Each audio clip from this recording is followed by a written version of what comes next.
I love secondhand books. You can find them at places like thrift stores, yard sales, your grandparents' attic. I mean, it's mostly religious books, self-help books, cookbooks, and outdated textbooks, but there's always going to be some kind of fiction. Maybe it's something from the past you've never heard of before that's caught your eye. Maybe it's an acclaimed series you've been wanting to read. Or it's just something plain weird or terrible. Hello friends, I'm Just Some Reader and welcome to One Man's Trash, where I dive into what people don't want to find some real treasure. On today's episode, we're going to be talking about Redwall. Redwall is the first book in the famous Redwall series of the same name, written by British writer Brian Jacques. Yes, it's pronounced Jakes like that. I thought it was pronounced Jacques myself, but when I looked on his website, it said it was pronounced Jakes, so I guess that's what it is. If you've ever wondered where the fantasy aesthetic of little woodland creatures running around, going on adventures, and swinging swords and whatnot comes from, this is probably the progenitor, if not one of the progenitors of that genre. Now, this book was first published in 1986, but I think one of the coolest things about it that I found when researching it was why the author even wrote it in the first place. Jakes was working as a milkman, and one of the stops on his route was the Royal Wavertree School for the Blind, and he decided to volunteer to read to the children there. When he started reading to these children, he basically looked at all the children's books and said, these are all bad, they're full of too much teenage angst, or just angst in general, I guess, and said, I'll write something better. Like, what what an incredible move, bro. And he wrote Redwall. He then dialed up the descriptions to 11 so that the visually impaired children of the school would have a better time imagining them. So that's why you have descriptions that are so vivid, like with all the food. Oh my god, we'll get to it. That's a really interesting way to approach writing. Now, I'd gone to Savers, and not only did I find the first Redwall book, but also 5 other Redwall books, not in order by any means, but all fairly early on in the series. Like I believe Mossflower's the second one, and Matimio's the third. I'm not sure, but I'd have to look at it again. But I had heard about the series for a while because I like little woodland guys running around with swords. And I heard this is one to get into, so I picked all of them up, obviously. Now let's put these back on the shelf. So when I had a flight to Denver planned, I decided to bring the first Redwall book with me. Now I've read the whole thing, and I'm going to give my thoughts about it, but if you maybe want to see reading vlogs of these in the future, leave a comment down below. Give me your thoughts, and maybe like and subscribe while you're down there. Anyway, let's jump right in. Let's go ahead and just put this here for now in front of Mr. Snail. Now, I'll admit at first glance, this book didn't seem to be anything different within the fantasy genre. It features a plucky young hero going on a quest to retrieve a magical sword to defeat the evil villain and become a hero along the way, right? Classic, simple hero's journey narrative. Now, maybe it's because it's the first book in a really long series, right? Keep it simple. Or maybe it's because it's a series of children's books, still keeping it simple for children to understand, right? At the same time, I don't think a plot that's that simple is necessarily a bad thing. It works, It's still fun. No, what really makes Redwall stand out from everything else, and the most interesting part about it, is the setting, and it's what drew me and probably many other people to the series in the first place. The world of Redwall is filled with sentient woodland creatures living in the forest almost like humans, with animals like mice, moles, rats, badgers, etc., etc. Yet the lives of these peaceful little guys are upturned by the rat's warlord, Clooney the Scourge, and his horde, who have come to Redwall Abbey to take it and transform it into a seat of power for the despotic rat. Now, this is where the book really captures my attention, because it becomes a siege narrative. It's a siege! I've read my fair share of fantasy books at this point, and I started to realize Wait, have I not read a proper siege narrative before? Now, I still need to read The Return of the King, which I think might have a siege in it. I've read the first two books. The Battle of Helm's Deep, kind of a siege. It really feels like two armies going at it, though. And I think there's mention of one in Game of Thrones. Like, that I've only read the first book of Game of Thrones, but the guy that eats the rats on the island, whatever that guy's name was, he was related to Robert. I think I don't know. It's in this book they have Clooney and his horde trying to get through the walls, the red walls of the Abbey to try and take it, and it's really enjoyable to see how both sides are anticipating the moves of the other side and how they're putting together plans to either defend against the horde or the horde coming up with crazy ways to try and get through the walls and past them. Like, I remember there's this one part of the book where they're just like, all right, let's find the nearest tree, let's climb the biggest tree we can find and try to like build over to them, and they they just get knocked down and fall. The characters in this novel also made the experience a joy to read. Feels like every single named character has something special about them, like something specific about them that only they are able to do. And this stretches to both male and female characters, which I honestly wasn't expecting for a book this old. But it was really cool to see.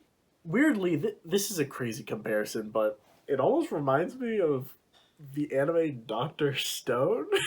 Now, what I mean by that is it feels like every character has a part to play within the narrative, whether it's the moles being able to listen underground and dig, or how quick Basil Stag Hare is, and he's able to dodge some of the attacks and run the horde around. Jakes describes these characters so well that you immediately get a sense of who they are. Now, I'll read you some of my favorites. Come back here, friend. Now that we have this in hand, I'm going to read you literally the first paragraph of the book, which is a description of the protagonist, Matthias. Matthias cut a comical little figure as he wobbled his way along the cloisters, with his large sandals flip-flopping and his tail peeping from beneath the baggy folds of an oversized novice's habit. He paused to gaze upwards at the cloudless blue sky and tripped over the enormous sandals. Hazelnuts scattered out upon the grass from the rush basket he was carrying. Unable to stop, he went tumbling cowl over tail. Get the sense that Matthias is a clumsy young boy who still has a lot of growing up to do. He's tripping over himself. His clothes literally don't fit him. His sandals are way too big. But at the same time, he's a dreamer with big aspirations, with him looking up at the cloudless blue sky. Now, the next one I want to read is about Clooney the Scourge, the rat warlord. The high, warm sun shone down on Clooney the Scourge. Clooney was coming. He was big and tough, an evil rat with ragged fur and curved, jagged teeth. He wore a black eye patch. His eye had been torn out in battle with a pike. Clooney had lost an eye. The pike had lost its life. Some said that Clooney was a Portuguese rat. Others said he came from the jungles far across the wide oceans. Nobody knew for sure. Clooney was a bilge rat, the biggest, most savage rodent that ever jumped from ship to shore.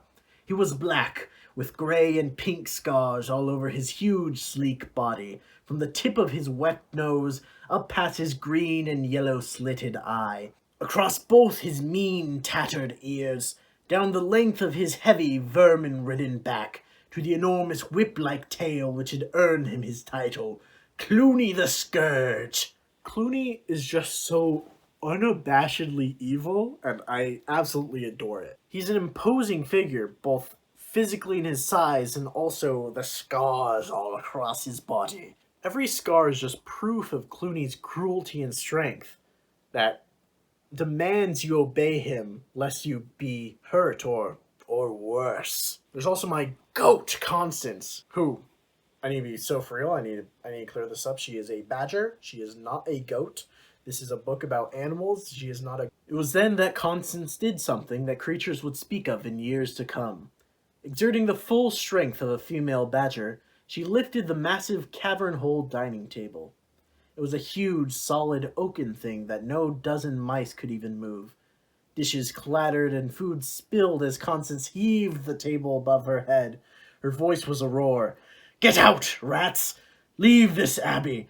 I'm weary of your voices. Hurry before I break the laws of hospitality and ask the abbot's pardon later. Go while you still have skulls." Like, how can you not love this ripped, strong badger, you know? You can really tell that time has passed with me recording this with this window, huh? Now, I want to talk about perspective in this book. I know I've been referring to Matthias as the protagonist and Clooney as the antagonist, and while that's certainly true, we're not always inside of their heads. Redwall takes more of a third-person omniscient approach to the narrative, rather than a third-person limited or first-person to just sit inside of Matthias's perspective for the entire book. Rather, with the third-person omniscient, we get to look into multiple different characters' heads, how they're viewing the siege, what's going on with the quest, and so on and so forth. The chapters alternate between what I would call the good perspective and the evil perspective throughout the book, which are mainly focused on Matthias and Clooney respectively, but are not limited to those perspectives at all. Sometimes in the evil chapters, we'll get a look at one of Clooney's high-ranking officers, like Cheese Thief, or a character like Sayla the Fox, who helps out the evil side but has ulterior motives of her own. The good side, meanwhile, has scenes of the siege from the Abbey's point of view, or Matthias's point of view as he's on his quest in the Mossflower Wood. Speaking of Matthias's quest, it's a whole other fun part of this book. It allows Jacques to really explore the different parts of Redwall's world, such as the entire society of birds on top of Redwall Abbey called the Sparas, or this group of shrews called the gorilla shrews of Mossflower in the woods. These guys are so goofy. Essentially, Matthias is traveling around looking for the legendary sword of Martin the Warrior. There's enemies to fight, like there's a giant fucking snake called Asmodeus that's always sissing. And at some points, the book has these fun little puzzles that you can try to solve before Matthias does, which would probably be fun for a kid. Oh my god, I haven't even talked about the food. The food! The food! This is from a feast in chapter 3. Brother Alf remarked that Friar Hugo had excelled himself, as course after course was brought to the table. Tender freshwater shrimp garnished with cream and rose leaves, deviled barley pearls in acorn puree, apple and carrot chews, marinated cabbage stalk steeped in creamed white turnip with nutmeg. A chorus of oohs and ahs greeted the arrival of 6 mice pushing a big trolley. It was the grayling. Wreaths of aromatic steam drifted around cavern hole. The fish had been baked to perfection. Oh my god, it's so tasty. I just want to take a bite out of the page, you know? Just take a big old bite. This book is just straight fire. I don't know how else to say it. You know, there's just so many parts of it that are just so enjoyable to read. I wasn't expecting the cat owl old man yowie, but it was pretty good, I guess.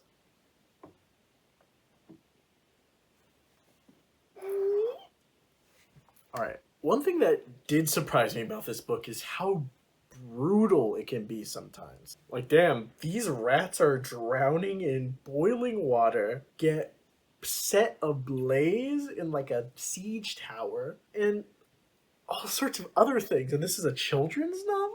Now, this isn't necessarily bad at all, and they're not described to the point of gore or anything like that. It just took me off guard when you see rats boiling alive and falling from trees to their death and being bitten by snakes. But I guess there's that little bit of brutality in nature that is just inherent to the animals, perhaps? Kill or be killed. It's still pretty tame for a children's book. If Humpty Dumpty can just fall down and split in two with all of his guts on the floor. I mean, the wolf also ate Little Red Riding Hood's grandmother. I mean, children get baked into pies, you know. I feel like there's worse things than what's inside of Redwall. I personally really enjoyed it. I mean, seeing the rats fall out of that tree trying to siege the walls are still really funny. I'll just fix you a little bit. Yeah. Things that I didn't like, there's very few, honestly. Like, the only thing I can really think of is how clear cut the morality is, and how some species seem to be presented as good and others are bad. For example, like mice and rats on the different sides of this siege, which can obviously, by what it sounds like, it could be speciesist. Granted, I've only read the first book in this series, but it feels like that sort of morality is drawn more from a tradition of folk tales and fairy tales and fables, with stuff like foxes being cunning, you know, like little dastardly little guys, which is obviously true in this book. You have Stella the Fox and her son Chicken Hound, I believe was his name, which are little rascals for sure, and are on the evil side. So it feels like some of these stock animal characters from fables and fairy tales are bleeding into this book a bit with its morality. And at the end of the day, it's a children's book. That's why the morals are intentionally more simplistic for the reader or listener to understand. Like, if I wanted a morally gray world with a more mature tone,